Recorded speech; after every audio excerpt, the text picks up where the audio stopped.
আসসালামু আলাইকুম আপুরা কেমন আছো সবাই। আজকে একটা প্লাজো কাটিং করব। দেখো, কাস্টমারের বিভিন্ন ধরনের কাপড় আমাদেরকে তৈরি করতে হয়।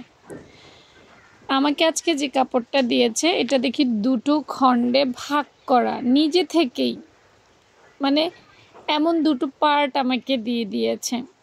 এখন যেরকম দিবে সেরকম দিয়ে সেইভাবেই করতে হবে।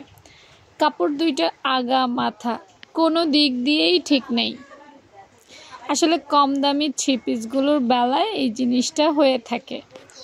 এখন আমি একটু মেপে ছেপে দেখছি সব কিছু ঠিকঠাক আছে কিনা, বা আমি তৈরি করতে পারবো কিনা। তৈরি করতে না পারলেও আসলে আমাদেরকে পারতে হয়। আমরা দর্জি, আমরা পারবো বলেই কিন্তু আমাদেরকে কাপড় দেওয়া হয়। তো নিচে অসমানটাকে আমি প্রথমে একটু দাগ দিয়ে সমান করে নিচ্ছি, কেটে নিলাম। তারপর লম্বার মাপটা চেক করছি। লম্বা দেখলাম প্রায় 7 ইঞ্চির মতো শর্ট আছে। পাশ দিয়ে আবার আমার একটু কাপড় আছে, সেটা আমি জোড়া দিব, স্থির করে ফেললাম।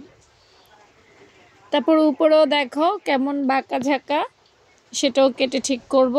হাইটা নিয়ে নিলাম 8 ইঞ্চির মধ্যে। উপরে দিব 7 ইঞ্চি, নিচে দিব 8 ইঞ্চি, অর্থাৎ টোটাল হাইটা আমার 15 হলেই হয়ে যাবে। তারপর শেপ কাট দিয়ে নিচে শেপটা দিয়ে দিলাম। আমাকে একটু ঢিলে ঢালা প্লাজো বানাইতে বলছে, আবার মুখটা 10 ইঞ্চি দিতে বলছে। তো আমি আন্দাজ করে দিয়ে দিয়েছি 10 ইঞ্চি হবে, ভুলভাল হবে না। তারপর দেখো অর্ধেক হাই কেটে নিয়ে নিচে শেপটা দিয়ে দিচ্ছি। দাগ হয়তো তোমরা ভালো করে দেখতে পাচ্ছ না।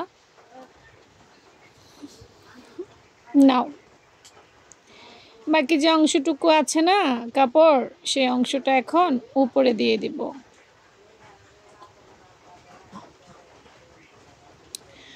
সুন্দর করে ভাঁজ দিয়ে কাপড়ের সাইডটা রেখে দিব।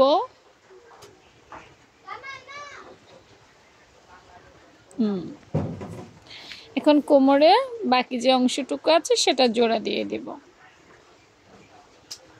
তো চেক করে নিচ্ছি যে সেলাইয়ের পর টোটাল আমার ঠিক হবে কিনা।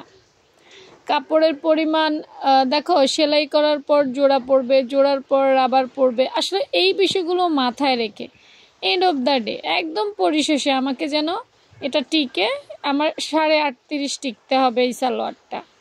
তো সেজন্যই চেক করলাম, কেটে ফেললাম। বাকিটা আবার সেলাই করে জোড়া দিয়ে আবারও চেক করব।